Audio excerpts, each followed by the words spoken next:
pour moi premièrement, et pour nous aussi, de recevoir Christian et Annabelle. Ah non.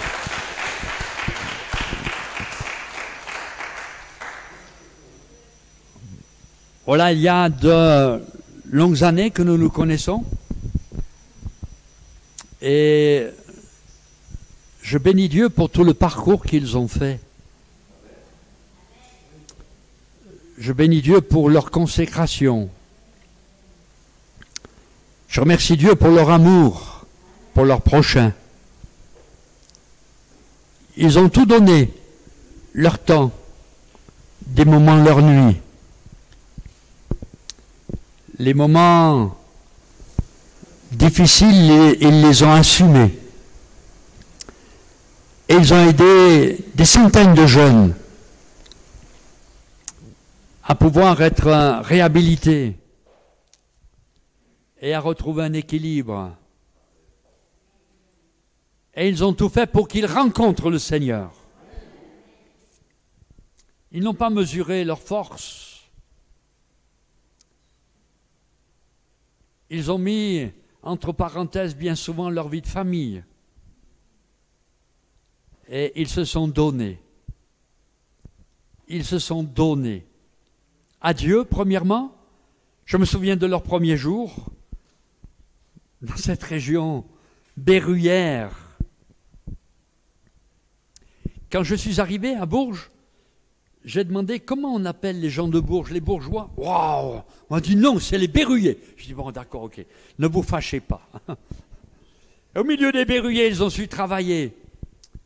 Et je me souviens quand un jeune qui était dans notre église, qui après est parti dans son pays, au Nigeria, il est devenu missionnaire au Niger, des assemblées de Dieu du Nigeria. Ce jeune homme s'appelait Tera Buzari. Et c'est lui qui leur a parlé du Seigneur et qui un jour les a invités à venir écouter la parole. Et Dieu a fait son œuvre. Et je me réjouis pour tout ce qu'ils ont fait. Et pour tout ce qu'ils vont faire encore. C'est pas fini, Christian, Annabelle. Il y a du boulot encore. Il y a du boulot. Je bénis Dieu pour le témoignage qu'ils ont laissé partout où ils sont passés. Je bénis Dieu pour leur travail, leur sérieux, leur amour et pour l'exemple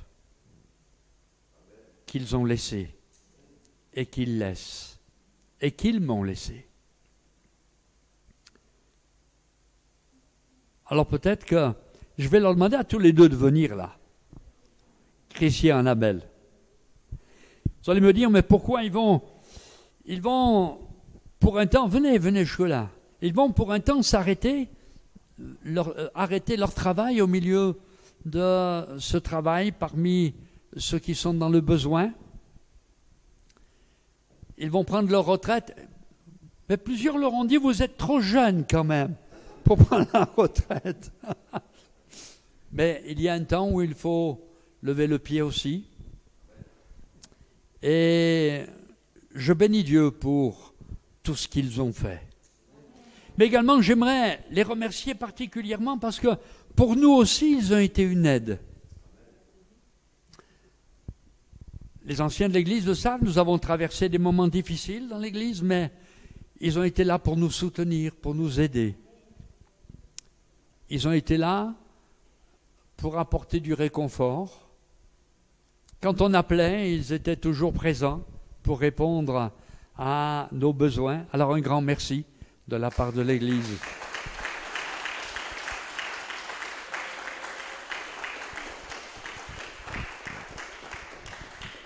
Mon épouse aurait aimé être là ce matin pour partager ces moments, mais bon, elle est pour le moment un peu arrêtée puisqu'elle a pris froid, donc elle ne voulait pas vous gêner avec ses quintes de tout. N'ayez pas peur, nous n'avons pas le Covid. Que ce soit bien clair, nous ne sommes pas Covidés. Nous n'avons pas pris Le Covid, nous n'avons que le co-plein. Nous n'avons que le co-plein, mais pas le Covid. Christian et Abel, merci pour ce que vous avez été. Merci pour ce que vous êtes, parce que vous n'avez pas changé. Et je bénis Dieu parce qu'ils ont toujours été les mêmes.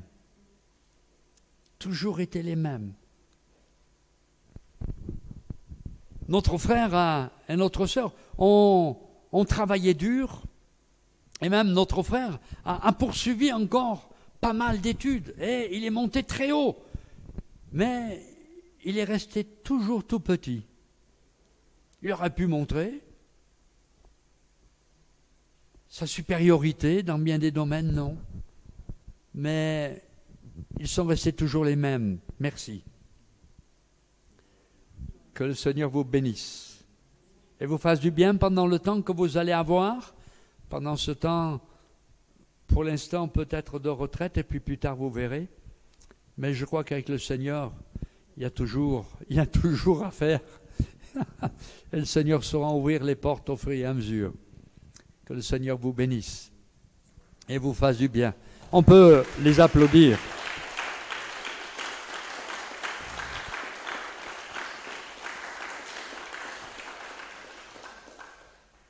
Merci. Peut-être que tu as quelque chose à dire? Non?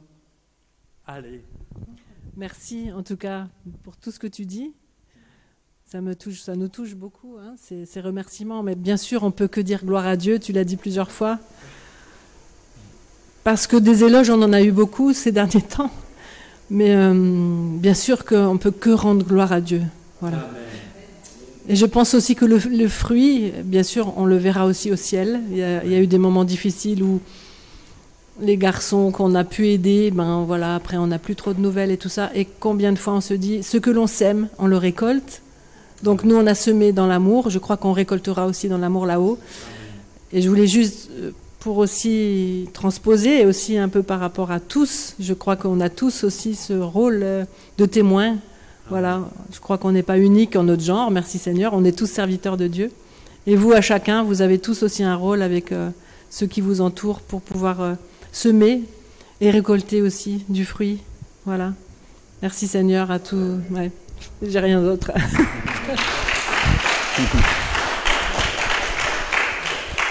Ouais, merci Jean-Paul pour ce que tu as partagé et puis pour ce que tu as été pour nous.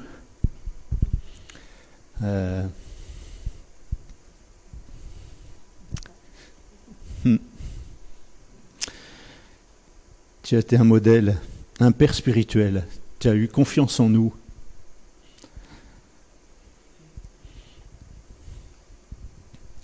Les moments que nous avons vécus à Bourges, ensemble, ont marqué notre vie. Voilà, ce que vous avez été pour nous avec Elsie, ça nous a fait du bien. Ça nous a transmis la foi, la joie de servir. Et quand on a chanté « Par ce qu'il vit, je n'ai rien à craindre », c'est un chant cher à Jean-Paul. On le chantait beaucoup. Et qu'est-ce que ce chant est vrai, il est porteur. Et il y a quelque chose qui n'a jamais changé dans Jean-Paul dans toutes ces années, c'est la puissance de sa voix.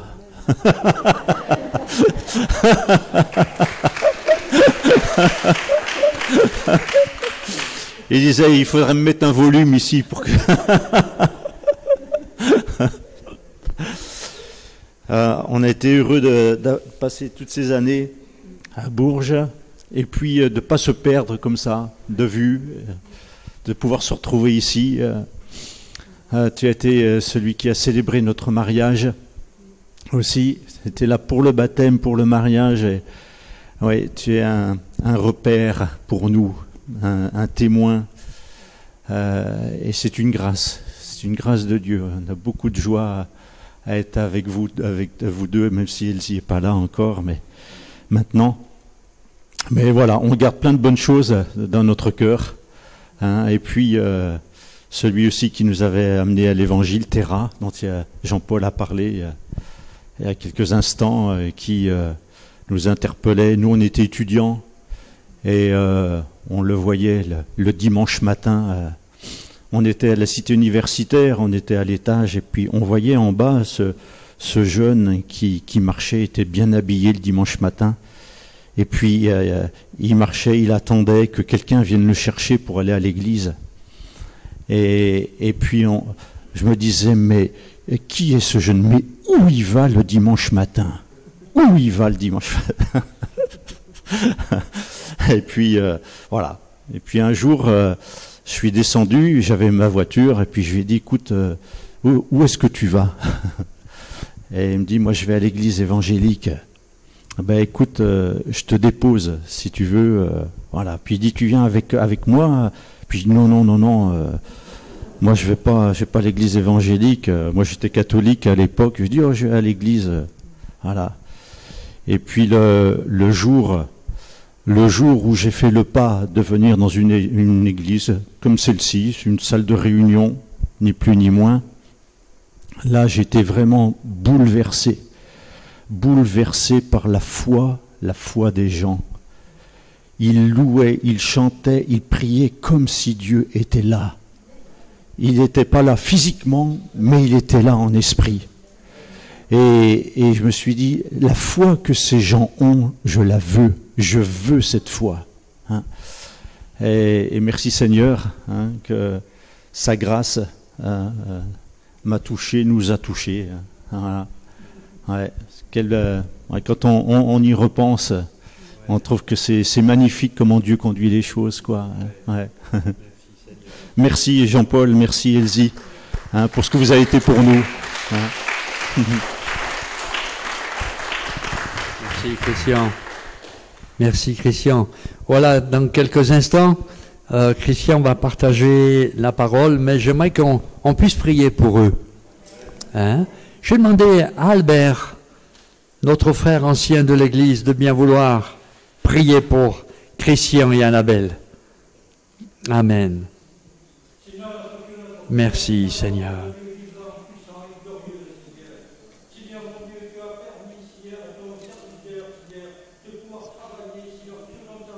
Amen.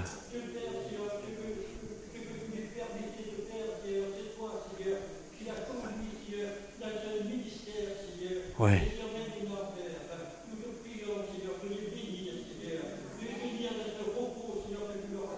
Amen. Amen. Merci Seigneur.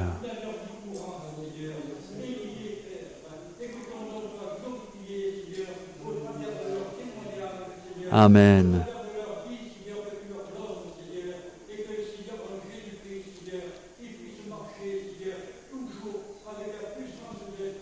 Merci Seigneur. Amen. Que le Seigneur vous bénisse abondamment. Amen. Gloire à Dieu. Amen. On va écouter la parole de Dieu ensemble. Nous voulons ouvrir nos oreilles, ouvrir nos cœurs et laisser Dieu nous parler. Il y a une parole de Dieu pour toi ce matin. Et par son esprit, Dieu va sonder ton cœur et faire son œuvre en toi et te communiquer ce dont ton âme a besoin.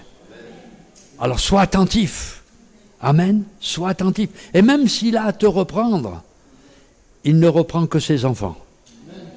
Parce qu'il les aime. Amen. Alors, ouvrons nos oreilles.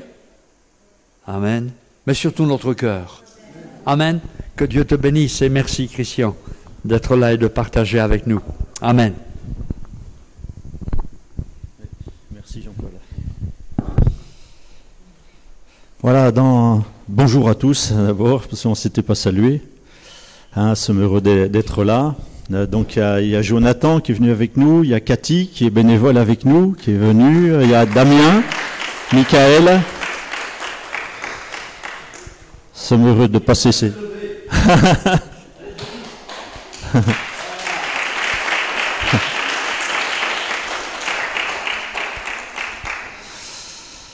Voilà, gloire au Seigneur.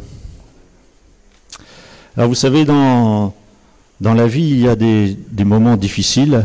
C'est pas parce qu'on est chrétien, c'est pas parce qu'on croit en Dieu que tout va toujours bien. Hein, voilà, on le sait.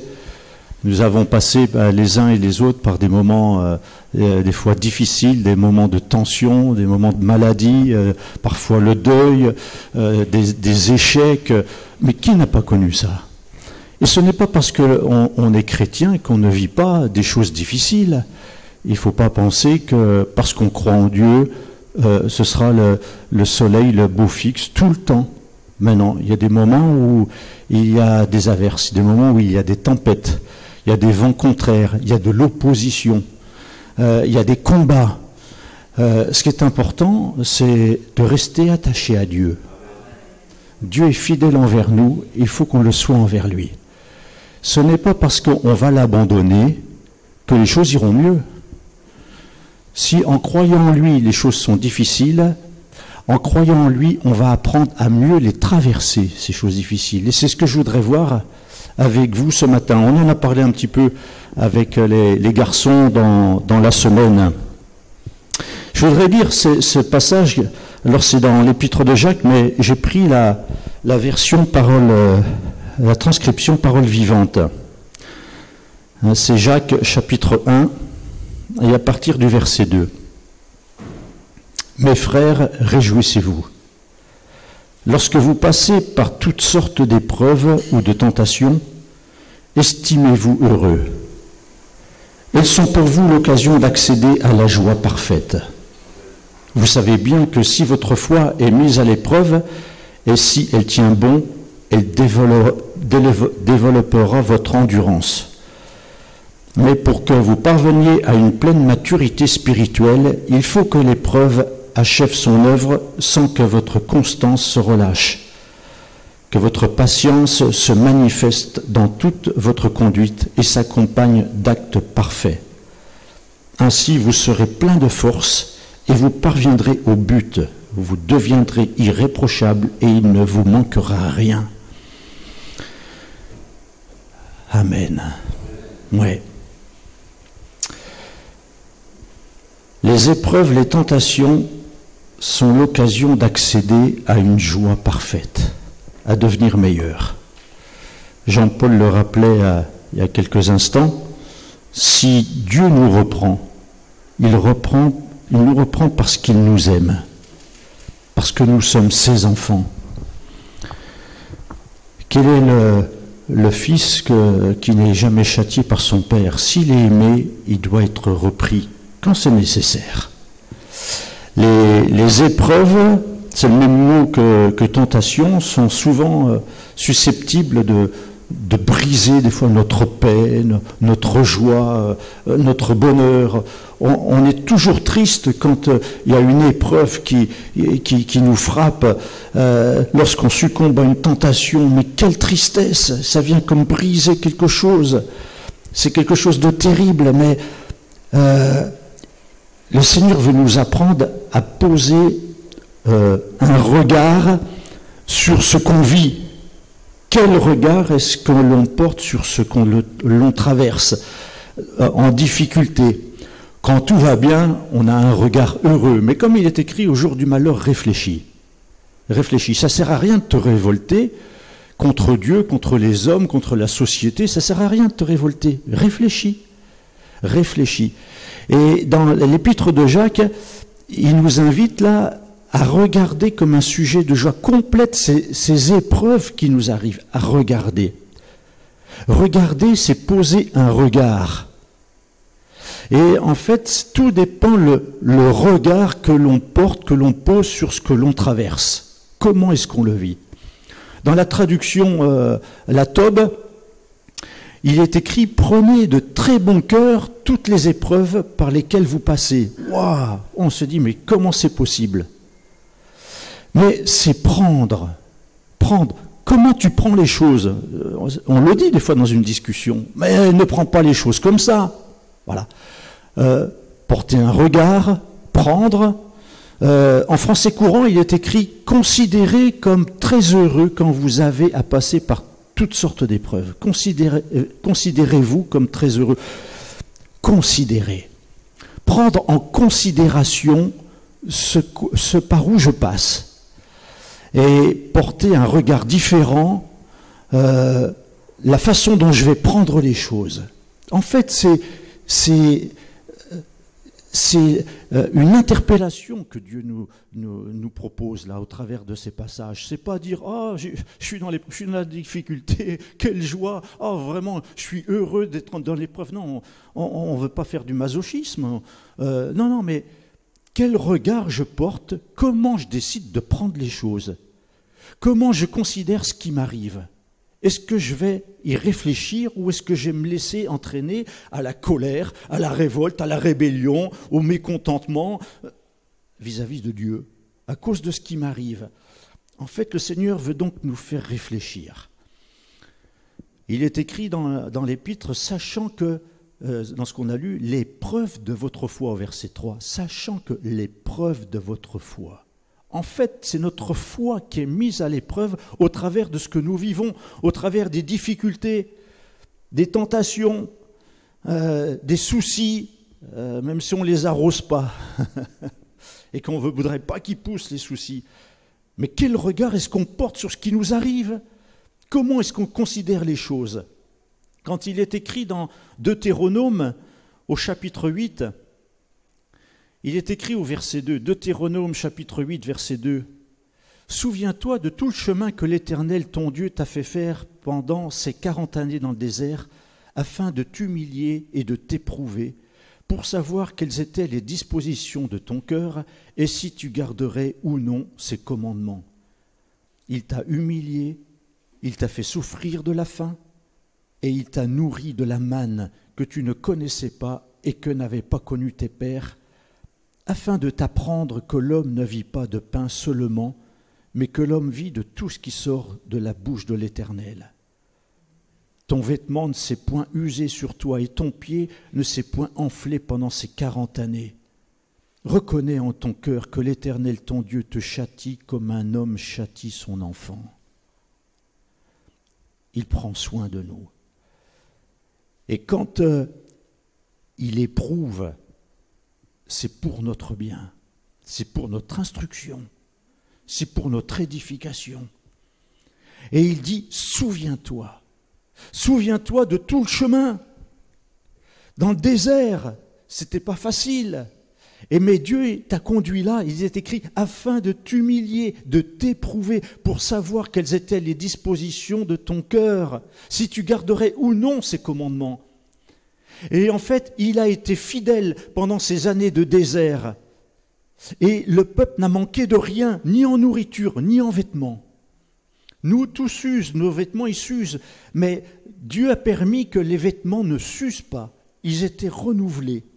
Extraordinaire. Les chaussures, les tissus, etc. Et comme la manne était renouvelée tous les jours, il a pris soin de son peuple. Mais au travers de l'épreuve du désert, le peuple a été humilié, il a été éprouvé. Et c'était afin de connaître quoi? Les dispositions du cœur.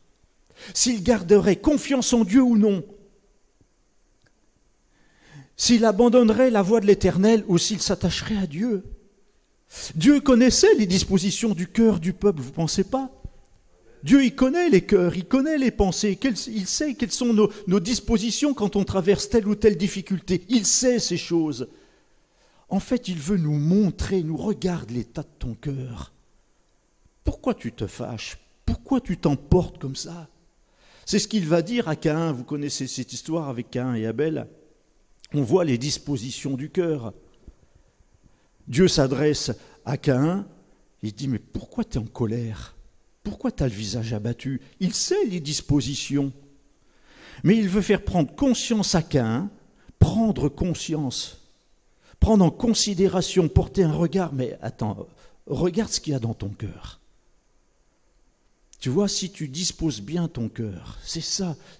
Souvent, là, dans notre traduction, c'est si tu agis bien. Si tu agis bien, tu relèveras ton visage. Et puis la colère va disparaître. Mais le sens du mot agir, ce n'est pas une action. Et il a de la colère. contre son frère, contre Dieu, et il y a une espèce de jalousie, de rivalité qui s'installe dans son cœur, et ça fait naître du ressentiment envers son frère, et puis de la révolte un peu contre Dieu, comme un sentiment d'injustice. Il ne comprend pas, mais il se laisse entraîner par ces sentiments, ou son ressentiment, sa colère, sa tristesse. Et le Seigneur va l'interpeller. Pourquoi? Mais pour qu'il réfléchisse. Pour qu'il réfléchisse aux dispositions qui l'animent. De quel esprit es-tu animé? Regarde la colère qu'il y a en toi, regarde la tristesse, mais si tu agis bien, c'est dans le sens si tu disposes bien ton cœur. Si tu disposes bien ton cœur, alors tu relèveras ton visage. C'est-à-dire, au lieu de marcher abattu, tu vas être libéré de la colère, du ressentiment qu'il y a dans ton cœur, tu vas te sentir libre et tu vas faire bon visage. Tu ne vas plus garder la colère contre Dieu, contre ton frère. Et si tu disposes bien ton cœur, en fait, il veut lui montrer, mais tu sais, c'est pas si grave, il y a peut-être des choses que tu as mal comprises. Il faut que tu interprètes les choses d'une autre manière. Et c'est ça que Dieu veut nous faire saisir, nous faire comprendre. Le regard qu'on porte, regarder comme un sujet de joie, le regard. Comment je prends les choses, comment je les considère. En fait, le Seigneur cherche toujours à nous interpeller. Il y a un missionnaire du Laos qui me disait, je ne sais plus, quand il est revenu du Laos il n'y a pas très longtemps, je lui disais, mais comment au Laos tu es arrivé à parler et il me disait, c'est compliqué parce que il faut faire attention à l'intonation de la voix. Il y a un même mot, qui dit pluie, et le même mot dit parapluie. C'est le même mot, sauf que ça devient pluie ou parapluie en fonction de l'intonation de la voix. Si la voix est descendante, le ton de la voix est descendant ou montant, mais c'est le même mot. Bonjour, bonjour, vous voyez, c'est toujours le même mot. Pluie ou parapluie. En fait, simplement pour montrer que un mot peut en cacher un autre. Et que tout dépend comment il est prononcé, tout dépend comment on le prend, tout dépend comment on le regarde. Ça, c'est l'interprétation. Comment je vis le fait? Il m'arrive quelque chose, je décide de le prendre comment? De face ou de me porter sur le côté et de le voir sous un autre angle. Il nous arrive tous des choses, on traverse tous des choses. Et notre façon d'interpréter les choses est souvent pareille. C'est souvent la même. Une nature pessimiste va toujours interpréter forcément tout ce qui lui arrive comme une catastrophe. C'est la montagne dont on parlait tout à l'heure, quelqu'un parlait d'un don, il y a une montagne, un problème, il y a quelque chose de très élevé. Je vois toujours le problème. Mais quand tu es Dieu, Dieu il ne voit pas les choses de la même manière. Quand il y a une vue d'en haut, Michael aux collines, il utilisait il y a quelque temps un drone. Et il nous a pris des photos, il est monté à 100 mètres de haut, et il a pris des photos. Mais forcément, la vue d'en haut est complètement différente de la vue d'en bas. D'en haut, tout est écrasé. Les montagnes, elles sont aplaties. La maison, on dirait qu'elle fait 1 centimètre de haut. On ne voit pas, on n'a plus la notion de la hauteur. On est en haut, tout est écrasé. Comprenez que la façon dont on prend les choses, la façon dont on les voit, la façon dont on les interprète va changer la façon dont on va les vivre.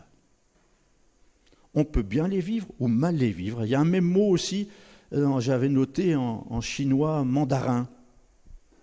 Alors le mot, je ne vais peut-être pas le prononcer, je ne vais pas me risquer à prononcer un mot chinois parce que je ne sais pas comment ça se prononce. Mais dans le même mot, quand on coupe le mot en deux, il y a une partie qui signifie danger, opposition, et l'autre moitié qui signifie opportunité.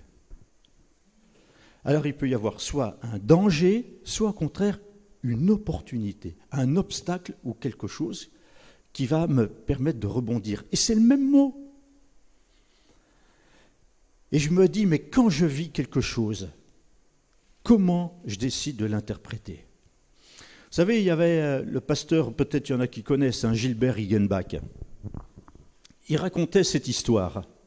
Un missionnaire, non, c'est un commercial. Un commercial va en Afrique et c'est un représentant de chaussures. Peut-être il y en a certains qui connaissent l'histoire.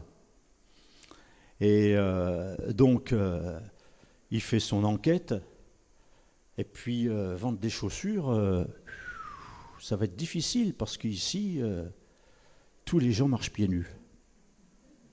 Alors, il téléphone à sa boîte en Europe et dit, c'est une catastrophe. On ne vendra jamais de chaussures. Les gens, ici, ils marchent pieds nus. Ah ouais, mince. Et un autre commercial y va pour vendre lui aussi des chaussures. C'est un concurrent.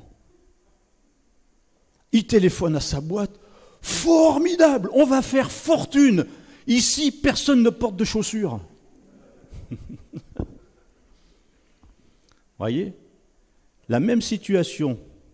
Il y en a un qui dit c'est une catastrophe et l'autre qui va dire waouh, super, on va faire fortune. C'est la même situation. Tout dépend comment on prend les choses. Les épreuves qui m'arrivent, comment je décide de les prendre. L'exemple dans Exode, quand, dans les Nombres, quand il est parlé dans des 12 espions qui partent pour explorer le pays, les 12 voient la même chose. Oui, mais ils n'ont pas le même ressenti, la même approche, le même regard sur les choses, vous comprenez ? 10 vont dire, c'est un pays qui dévore ses habitants, ce sont des géants, nous étions à leurs yeux comme des sauterelles. Et ils découragent tout le peuple. Et il y a 2 autres, Josué, Caleb, qui eux disent, montons, emparons-nous du pays, nous y serons vainqueurs, c'est un bon et vaste pays où coule le lait et le miel. Pas du tout le même regard. Les autres restent effrayés par ce qu'ils ont vu. Ils ont considéré que les géants. Et les autres ont considéré le pays. Et Josué et Caleb disent, si l'Éternel nous est favorable, il nous mènera dans ce pays et nous le donnera. Ne craignez pas les gens de ce pays, l'Éternel est avec nous. L'Éternel est avec nous devant cette opposition, devant ce qu'on voit, devant ces montagnes, devant ces géants, mais l'Éternel est avec nous. Si l'Éternel nous donne ce pays, nous y serons vainqueurs. On n'a pas à redouter ces géants et ces puissants. Dieu est plus grand, plus puissant que ces géants, plus haut et plus fort et plus puissant que les montagnes.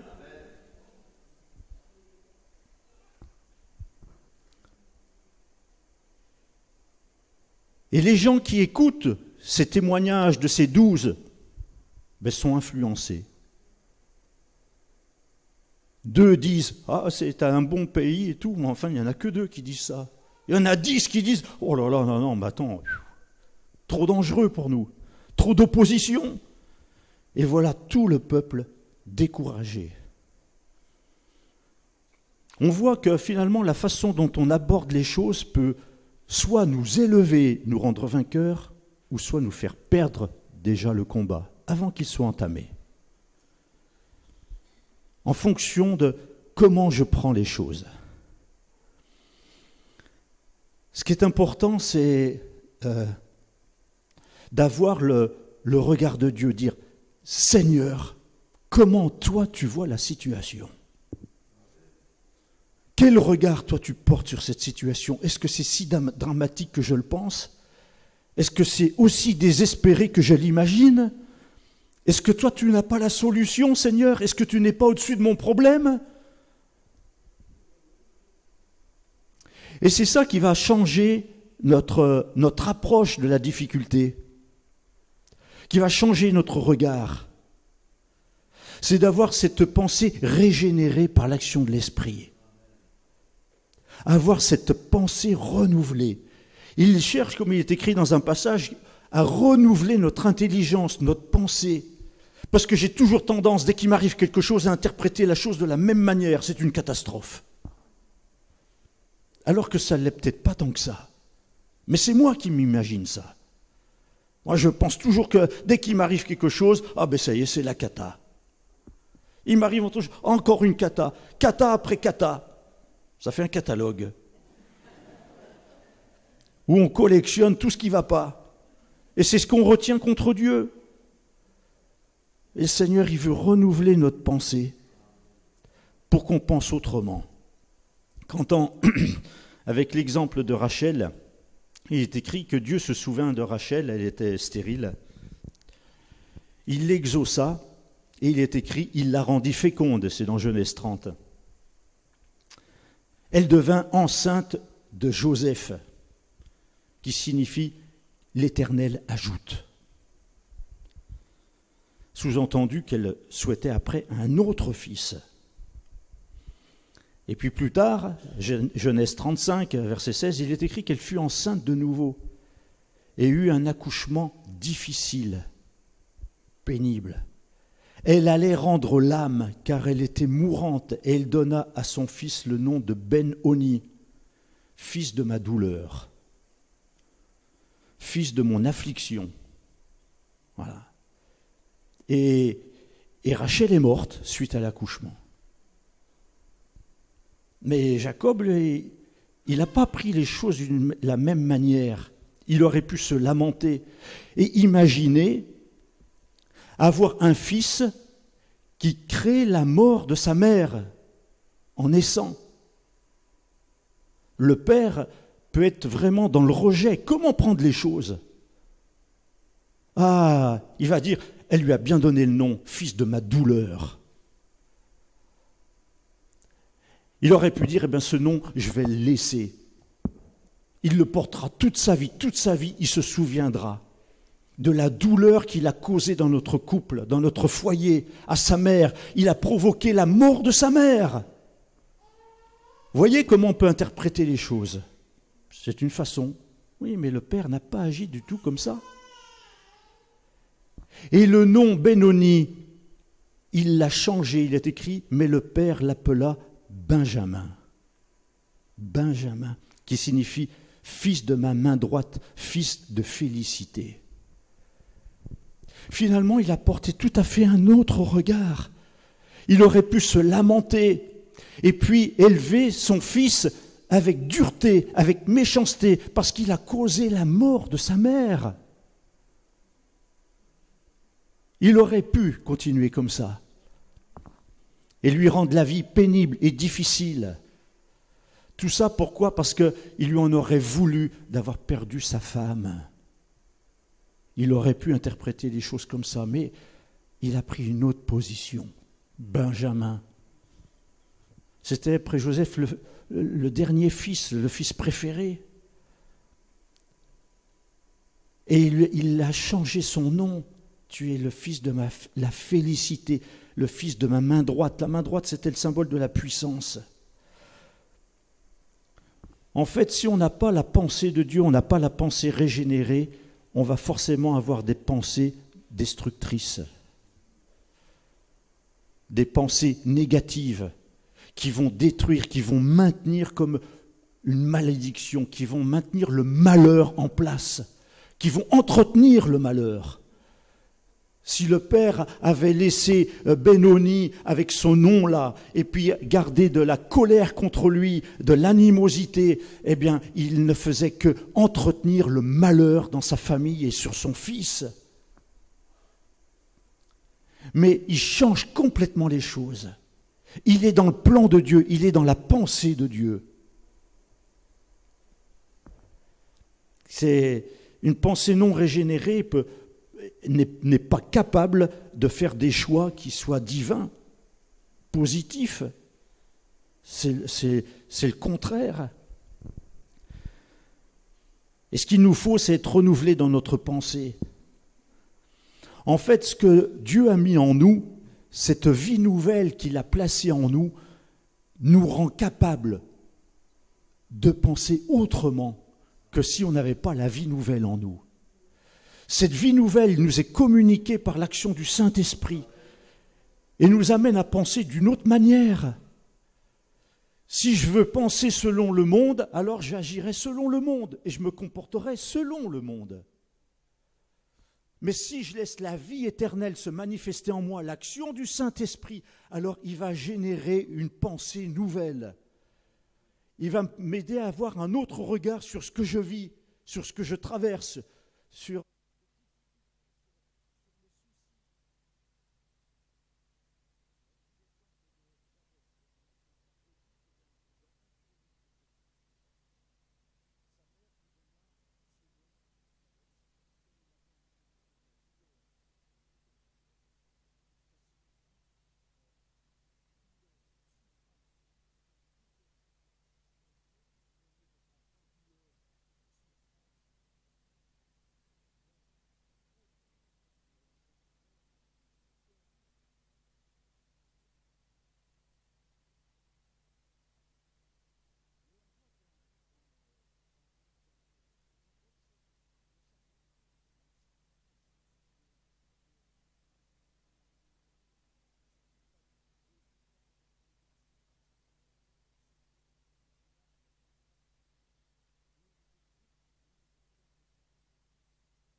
raison de la foi. Quand quelqu'un disait, notre foi, c'est pas un thermomètre.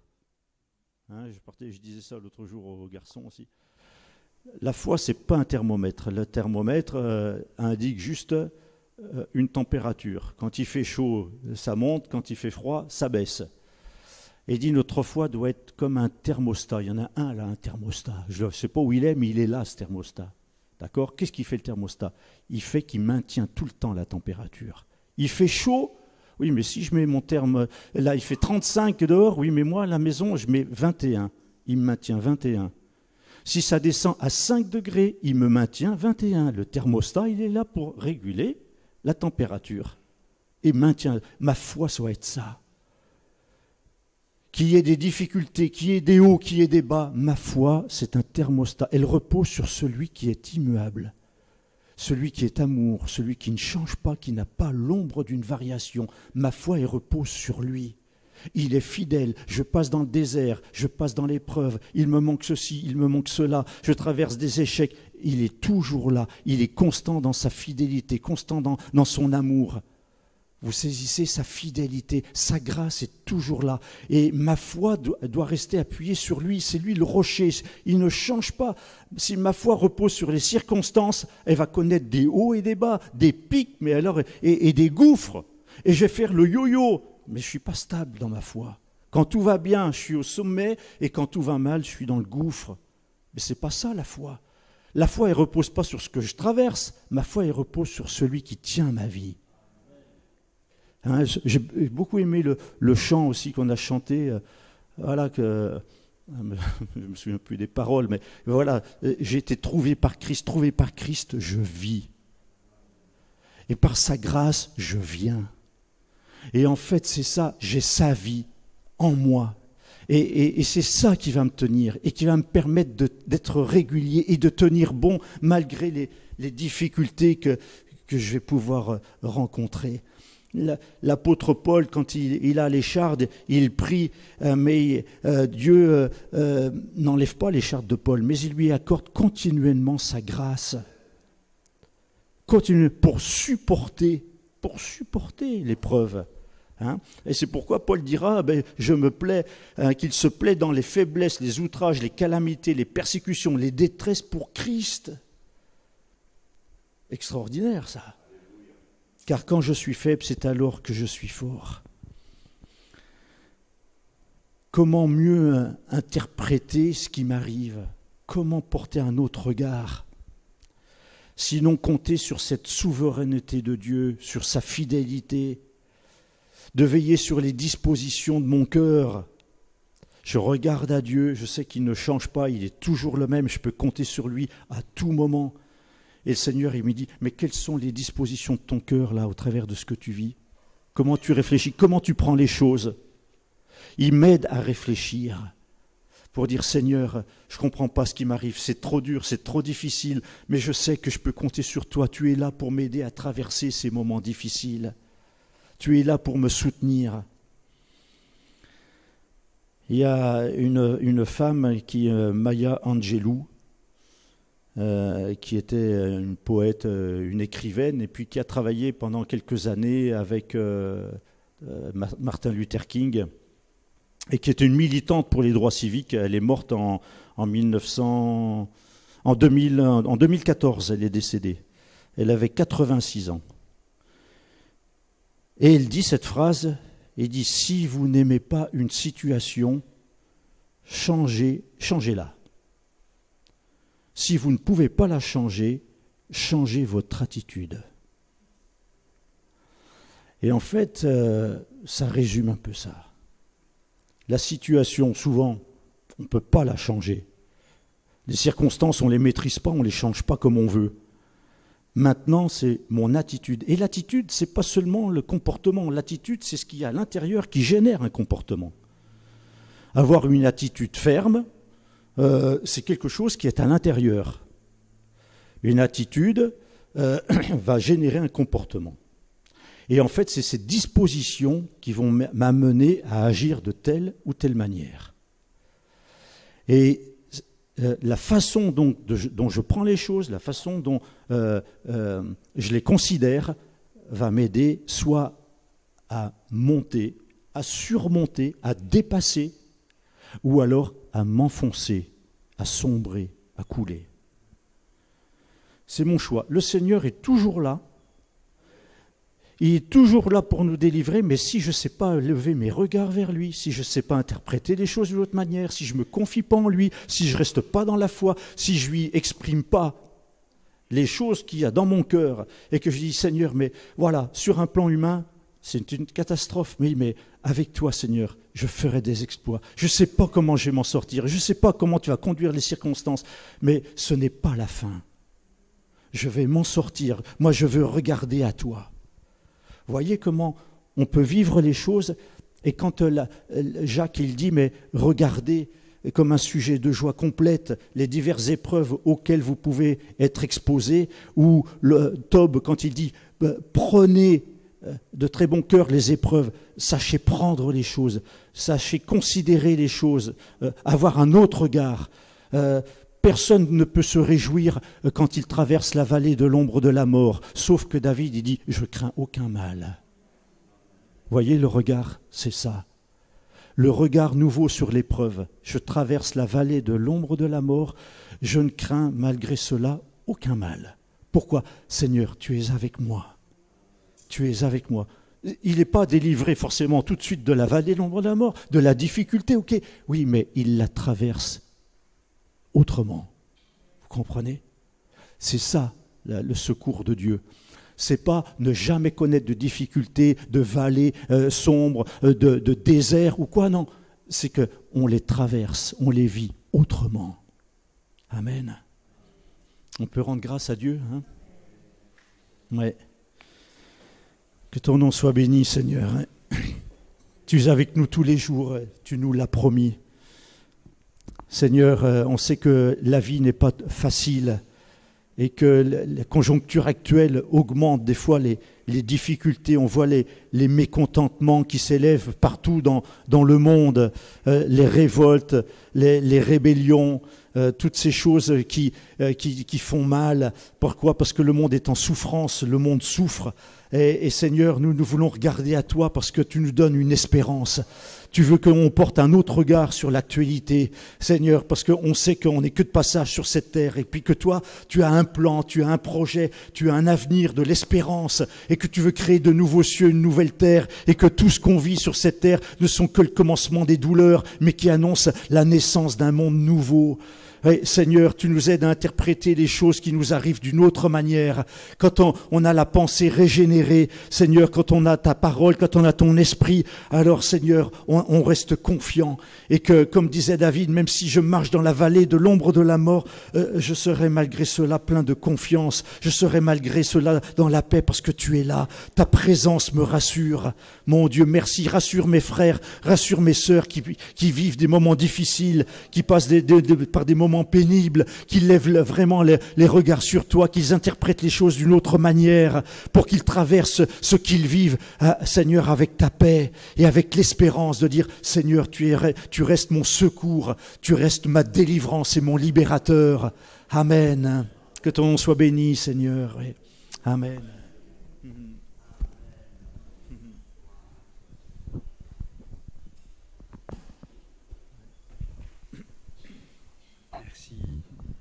Merci Christian pour ce partage et merci au Seigneur. Amen. Alors comment vous voyez le verre en partant? Vous le voyez à moitié vide ou à moitié plein? Comment vous le voyez? Alors par la grâce de Dieu on le voit à moitié plein. Et on bénit Dieu pour ce qu'il va faire. Parce que le reste il va le remplir. Que Dieu soit béni. Amen. Et avec le Seigneur, ce qu'il y a d'extraordinaire, c'est qu'il y a toujours quelque chose de positif. Hein? Il change le mal en bien et il nous aide à aller plus loin. À son nom soit toute la gloire. Béni soit son nom. Amen. Que Dieu vous bénisse, Christian Abel, et qu'il conduise encore tout le reste. Et que Dieu bénisse les gars et les filles. Amen. Que Dieu vous bénisse. Amen. Et vous fasse du bien. Alléluia. Et que Dieu bénisse ses successeurs également qui prennent la relève. Et nous croyons qu'il le fera. Que le nom du Seigneur soit béni. Amen. Donc nous nous retrouvons tous les dimanches à 10h ici en présence